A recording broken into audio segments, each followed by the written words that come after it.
Drugs ಶಾಲಾ ಕಾಲೇಜಿಂದ ಹಿಡಿದು ಜೈಲುವರೆಗೂ ಡ್ರಗ್ಸ್ ಮಾರಾಟ ಜಾಲ ಇದೆ. ಮಹಾರಾಷ್ಟ್ರದಿಂದ ಬೇರೆ ಬೇರೆ ರಾಜ್ಯಗಳಿಂದ ಪೊಲೀಸರು ಬಂದು ಇಲ್ಲಿ ಡ್ರಗ್ಸು ಮಾರಾಟ ಮಾಡೋ ಜಾಲವನ್ನು ಪತ್ತೆ ಹಚ್ತಾರೆ. ಸ್ಥಳೀಯ ಪೊಲೀಸರಿಗೆ ಸಾಧ್ಯ ಆಗಿಲ್ಲ. ಮೊನ್ನೆ ಮಹಾರಾಷ್ಟ್ರದ ಮುಖ್ಯಮಂತ್ರಿಗಳು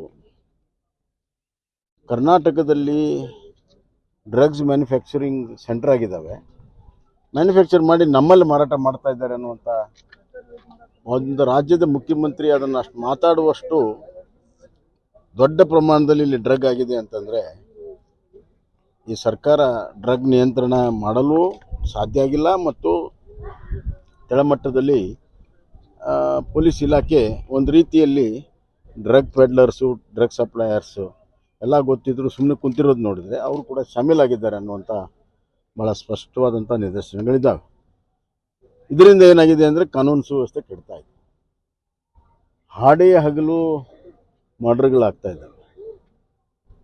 ಡೇ ಲೈಟ್ ಇವತ್ತು ಬೆಂಗಳೂರಿನಲ್ಲಿ ಒಂದು ಓಪನ್ ಆಗಿ ಮರ್ಡರ್ ಆಗಿದೆ, ಒಂದು ಹೆಣ್ಮಗಳ ಮರ್ಡರ್ ಆಗಿದೆ. ಈ ಥರ ನಿರಂತರವಾಗಿ ನಡೀತಾ ಇದ್ದಾವೆ. ಒಟ್ಟು ಕಾನೂನಿನ ಭಯ ಇಲ್ಲ, ಪೊಲೀಸರ ಭಯ ಇಲ್ಲದೆ ಮರ್ಡರ್ಗಳು, ರೇಪ್ಗಳು, ಗ್ಯಾಂಗ್ ರೇಪ್ಗಳು, ಡ್ರಗ್ಗು ವಿಪರೀತ ಆಗಿದೆ. ಆದ್ದರಿಂದ ಮುಖ್ಯಮಂತ್ರಿಗಳು ಬೇರೆ ಎಲ್ಲ ಕೆಲಸ ಬಿಟ್ಟು ಎರಡು ಕೆಲಸ ಮಾಡಬೇಕು. ಅವರು ಒಂದು ಬರ ನಿರ್ವಹಣೆ ಮಾಡಬೇಕು, ಇನ್ನೊಂದು ಕಾನೂನು ಸುವ್ಯವಸ್ಥೆ ನಿರ್ವಹಣೆ ಮಾಡಬೇಕು. ಇಲ್ಲದೇ ಇದ್ದರೆ ರಾಜ್ಯ ಸರ್ಕಾರದ ಪ್ರಥಮ ಕರ್ತವ್ಯ ಕಾನೂನು ಸುವ್ಯವಸ್ಥೆ. ಅದರಲ್ಲಿ ಸಂಪೂರ್ಣವಾಗಿ ವಿಫಲರಾದರೆ ಜನ ಮಾತ್ರ ತಕ್ಕ ಪಾಠವನ್ನು ಅವ್ರು ಕಲಿಸ್ತಾರೆ.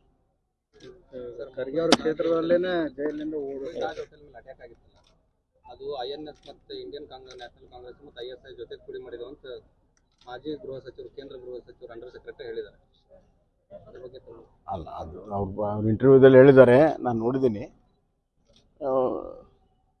ಒಬ್ಬ ಗೃಹ ಸಚಿವ ಅಂಡರ್ ಸೆಕ್ರೆಟರಿ ಹೇಳ್ಯಾರ ಅಂದ್ರೆ ಗಂಭೀರವಾದಂಥ ವಿಚಾರ.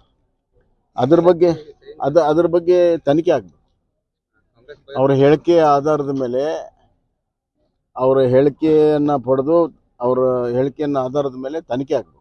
ಸತ್ಯ ಹೊರಗೆ ಬರಲಿ. ಇದು ಗಂಭೀರವಾದಂಥ ಆರೋಪ. ಬಿಡದಿ ಹೋರಾಟಕ್ಕೆ ನೀವು ಹೋಗಿಲ್ಲ? ಇಲ್ಲ, ಬಿಡದಿ ಹೋರಾಟಕ್ಕೆ ಎಲ್ಲರೂ ಹೋಗಿದ್ದಾರೆ. ಇಲ್ಲಿ ನನ್ನ ಕ್ಷೇತ್ರದಲ್ಲಿ ಪೂರ್ವ ನಿಯೋಜಿತ ಕಾರ್ಯಕ್ರಮ ಇದೆ. ಇದು KLE ಸೊಸೈಟಿ ಭಾಳ ಉತ್ತಮವಾದಂಥ ಕೆಲಸ ಹಾಕ್ಕೊಂಡಿದ್ದಾರೆ. ಸುಮಾರು 8,000 ಜನರಿಗೆ ಟ್ರೀಟ್ಮೆಂಟ್ ಕೊಡುವಂಥ ದೊಡ್ಡ ಇದು ಕ್ಯಾಂಪ್ ಇದೆ. ಅದಕ್ಕಾಗಿ ನಾನು ಬಂದಿದ್ದೇನೆ. ನಮ್ಮ ವಿಚಾರಗಳೆಲ್ಲ ಹೇಳಿದ್ದೇವೆ ಈಗಾಗಲೇ. ಅಲ್ಲಿ ಏನು ಹೇಳಬೇಕು ಎಲ್ಲ ಹೇಳಿದ್ದೇವೆ. ಅದಕ್ಕಿಂತ ಹೆಚ್ಚಾಗಿ ಆ ರೈತರ ಜೊತೆಗೆ ನಾವಿದ್ದೇವೆ. ನೀವು ಬರ್ತಾರಂತ ಹೇಳಿದ್ರು ಸರ್ ನೀನು ವಿಜಯೇಂದ್ರ ಅವರು. ಸೊ ನಮ್ಮ ಅಂಶಕ್ಕೆ ಅವರು 19 ದಿವಸದಿಂದ ಧರಣಿ ಮಾಡ್ತಾ ಇದ್ದಾರೆ. ಅಲ್ಲಿ ಕೇಂದ್ರದವ್ರು ಯಾರೂ ಸ್ಪಂದಿಸ್ತಾ ಇಲ್ಲ. ಇಲ್ಲ, ಈಗಾಗಲೇ ಕೇಂದ್ರದಿಂದ ಮತ್ತು ದಿಲ್ಲಿ ಸರ್ಕಾರ ಅವರ ಆರೋಗ್ಯ ವಿಚಾರಣೆಯನ್ನು ಮಾಡ್ತಾ ಇದೆ ಮತ್ತು ನಿರಂತರವಾಗಿ ಅದರ ಮೇಲೆ ನಿಗಾನು ಕೂಡ ಇಟ್ಟಿದೆ. ಆದಷ್ಟು ಬೇಗನೆ ಅವರು ಉಪವಾಸ ಬಿಡಬೇಕು ಅನ್ನುವಂಥದ್ದು ನಮ್ಮೆಲ್ಲರ ಇಚ್ಛೆ ಕೂಡ ಇದೆ. ಸರ್, ಬಿಡದಿ ಕುಮಾರಸ್ವಾಮಿ ಮತ್ತು DK ಶಿವಕುಮಾರ್ ಅವರು ಏನು ಪ್ರತಿಷ್ಠೆ ಆಗಿ ಮಾಡ್ತಿದ್ದಾರೆ, ವೈಯಕ್ತಿಕ ಹೋಗ್ತಾ ಇದೆ. ಖಂಡಿತವಾಗೂ ಮುಖ್ಯಮಂತ್ರಿಗಳು ಅದನ್ನು ಪ್ರತಿಷ್ಠೆ ತಗೊಂಡಿದ್ದಾರೆ. ಅದಕ್ಕೆ ಕಾರಣಗಳಿದ್ದಾವೆ. ನಾನೇನು ಹೇಳೋದು, ಆಯಿತು, ಕುಮಾರಸ್ವಾಮಿ ಅವ್ರ ಕನಸು, ಕುಮಾರಸ್ವಾಮಿ ಅವ್ರ ಯೋಜನೆ ಇದ್ದರೆ DK ಶಿವಕುಮಾರ್ಗೆ ಯಾಕೆ ಇಂಟ್ರೆಸ್ಟ್ ಕುಮಾರಸ್ವಾಮಿ ಯೋಜನೆಯನ್ನು ಸಾಕಾರಗೊಳಿಸೋ ಸಲುವಾಗಿ? ಕುಮಾರಸ್ವಾಮಿ ಹಗಲೆಲ್ಲ ಹೇಳ್ತಾರೆ, ನಾನು ರೈತರ ಸಾಲ ಮನ್ನಾ ಮಾಡಿದ್ದು ಈಗಲೂ ಮಾಡಬೇಕು ಅಂತಾರೆ. ಸಾಲ ಮನ್ನಾ ಮಾಡ್ತಾರೆ ಇವರು. ಈ ಯೋಜನೆ ಬಗ್ಗೆ ಯಾಕೆ ಇಂಟ್ರೆಸ್ಟ್? ಇವ್ರದ್ದೇನು ಉದ್ದೇಶ ಇದೆ? ಇವತ್ತು ಕುಮಾರಸ್ವಾಮಿ ಕನಸನ್ನು ನೆನಸು ಮಾಡೋ ಮುಖಾಂತರ ಯಾರನ್ನ ಇವರು ಖುಷಿ ಪಡಿಸ್ತಾ ಇದ್ದಾರೆ? ಇವ್ರ ಉದ್ದೇಶ ಏನು? ಕನಸಲ್ಲಿ ಕನಸು ಕಾಣ್ತಾ ಇದ್ದಾರೆ. ಕುಮಾರಸ್ವಾಮಿಯ ಕನಸಲ್ಲಿ ಹೊಕ್ಕು ತಮ್ಮ ಕನಸನ್ನು ನೆನೆಸ್ಕೊಂಡು ಮಾಡುವಂಥ ಒಂದು ಪ್ರಯತ್ನ ಮುಖ್ಯಮಂತ್ರಿಗಳು ಮಾಡ್ತಾರೆ. ಧನ್ಯವಾದ ಸರ್. ಧನ್ಯವಾದ ಸ್ವಾಮಿಗಳು. ಒಂದು ತಾಸು